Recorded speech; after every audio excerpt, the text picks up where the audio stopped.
ہم چھٹے نرسنگے کو دیکھتے ہیں.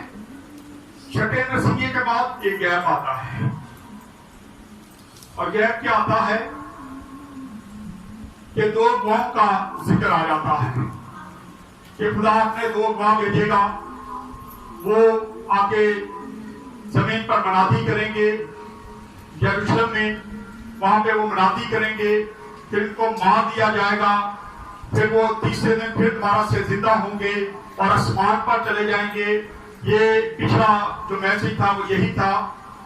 اس کے بعد ایک گیپ کے بعد دوبارہ سے پھر 7واں نرسنگا پھونکا جاتا ہے. اب 7واں نرسنگا جب پھونکا جاتا ہے اور اس کے بعد جب ہم تھوڑا آگے بڑھیں گے تو وہ واقعات بھی تقریباً ہو چکے ہیں. کچھ چیزیں جو ہیں وہ ہو چکی ہیں اور کچھ چیزیں جو بھی ہو رہی ہیں. آئیں مکاشفہ 11 اور اس کی 15 سے لے کے ہم 19 تک پڑھیں گے.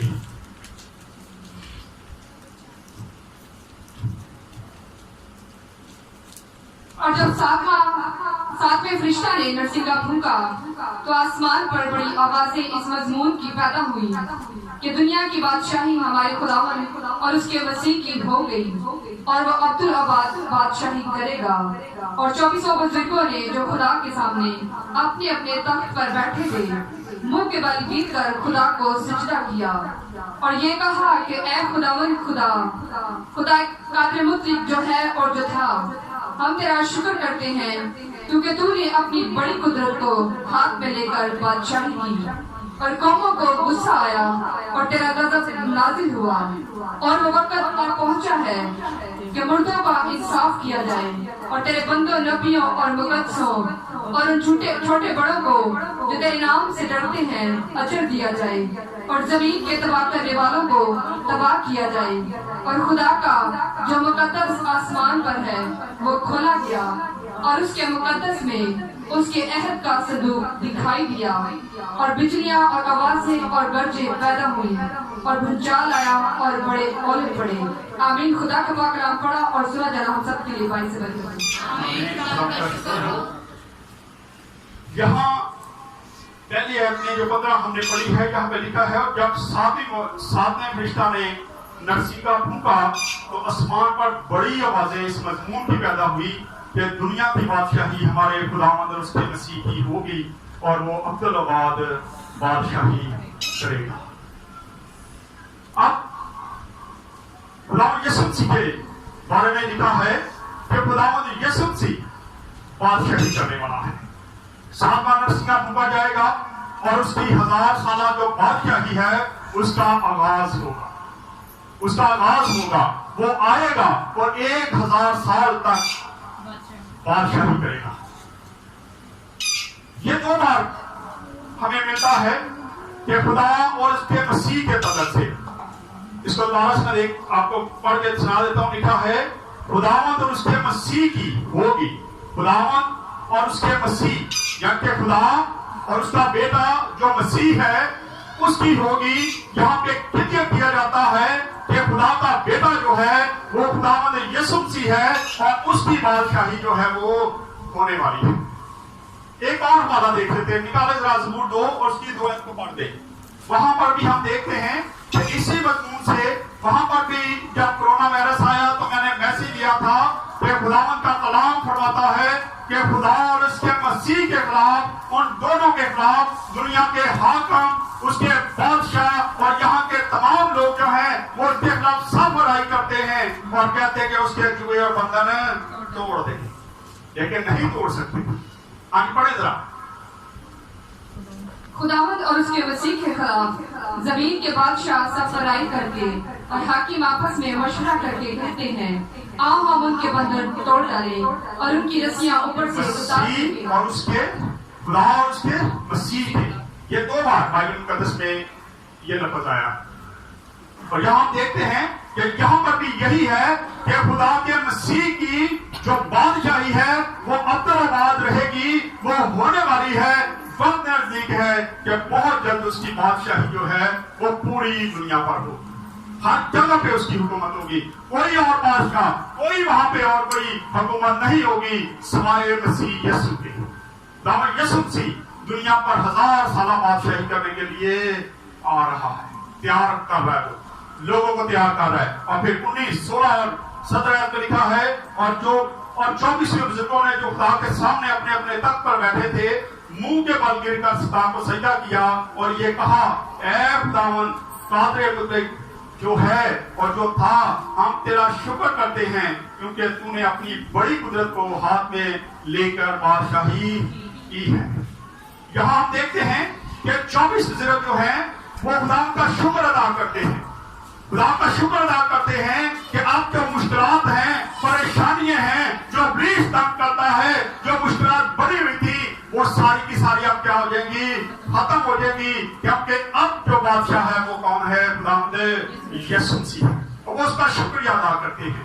جیسے آج بھی دنیاوی طور پہ ہمیں کوئی تنگ کرتا ہو, ہمارے ساتھ کوئی چھیڑ چھاڑ کرتا ہو, لڑائی جھگڑا کرتا ہو, اور اس سے کوئی بڑا آ جائے اور وہ آگے اس کو دبا دے, تو ہم کہتے ہیں تیرا شکر گزار ہے جی, تم نے یہ کام ہمارے لیے کیا ہے.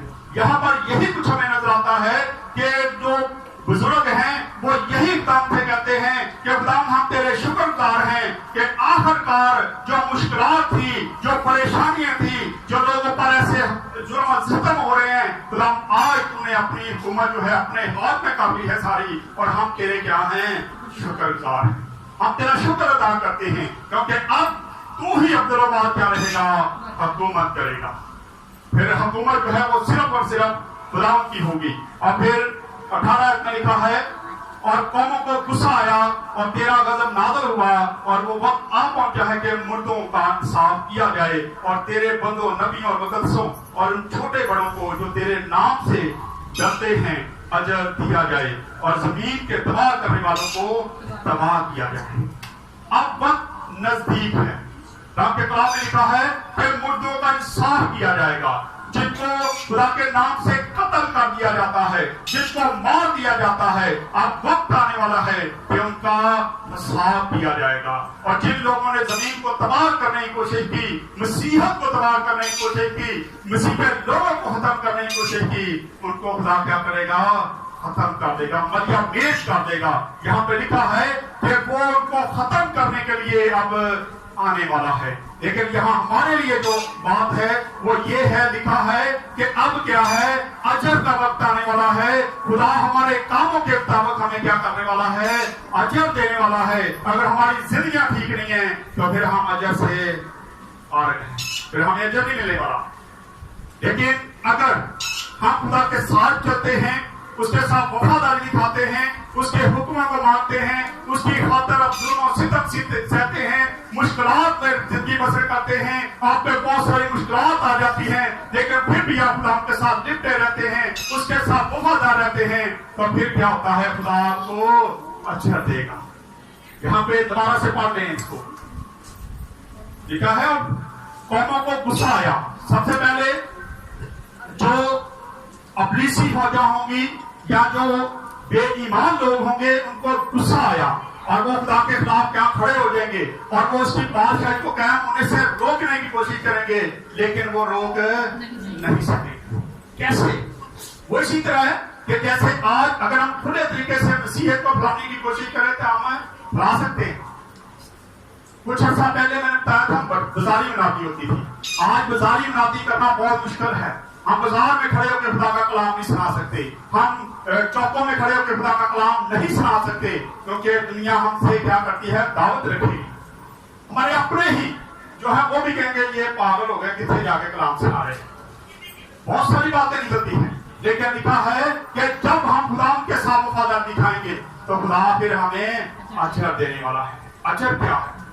لکھا ہے جو جان دینے تک وفادار رہے گا میں اس سے زندگی کا تاج دوں گا. یہ اجر ہے. اگر آپ پیچھے چلے جائیں, جب کلیسیاں کو خط لکھے جا رہے تھے, ان کو پیغام دیا جا رہا تھا, تو وہاں پہ بار بار لکھا ہے کہ اگر تو وفادار رہے گا تو میں تجھے زندگی کا تاج دوں گا, اگر تو وفادار رہے گا تو میں زندگی کے پھل میں سے تجھے کھانے کے لیے دوں گا. خداوند وعدے کرتا ہے اور وہ اپنے وعدوں کا سچا ہے, وہ اپنے وعدوں سے ہٹتا نہیں ہے. یہاں ہمیں چاہیے کہ ہم اپنی اپنی زندگی پر ذرا غور کرنے کی کوشش کریں، اپنی اپنی زندگیوں میں دیکھیں کہ آج ہماری زندگی کیسی چل رہی ہے، کیا ہم اس اجر کو پانے کے لائق ہیں یا نہیں؟ کیونکہ اختتام کے کلام میں یہ بھی لکھا ہے جیسے 24 بزرگ جو ہیں یہ خدا کے ساتھ بادشاہی کر رہے ہیں، یہ تختوں پر بیٹھے ہوئے ہیں، اور جب وقت آتا ہے تو یہ زمین پر گرتے ہیں، اٹھتے ہیں اور اس کے سامنے سجدہ کرتے ہیں اور اس کو عبدالعباد خدا کا لقب دیتے ہیں، کہتے ہیں کہ خدا تو ہی عبدالعباد حکومت کرنے والا ہے۔ آج جب خدا یسوع مسیح آئے گا، کیا ہم تیار ہیں؟ کیا ہم اڑ کر بادلوں میں اس کا استقبال کر سکے اور وہ ہمیں بھی حاکم بنائے، وہ ہمیں اجر دے ساری خدمت کا؟ لیکن اگر ہم اپنی اجر کو کھونا چاہتے تو پھر ہم جب دنیاوی زندگی بسر کرتے ہیں تو ہم بہت ساری غلطیاں کر جاتے ہیں۔ کئی بار ہم خدا کے ساتھ بڑی وفاداری کے ساتھ چاہ رہے ہوتے ہیں، لیکن ہم پہ تھوڑی مشکل آئے، تھوڑی پریشانی آئے تو ہم خدا کے خلاف بڑبڑانا شروع ہو جاتے ہیں اور اس سے ہمارا سارا اجر جو ہے وہ کیا ہوتا ہے؟ ختم ہو جاتا ہے۔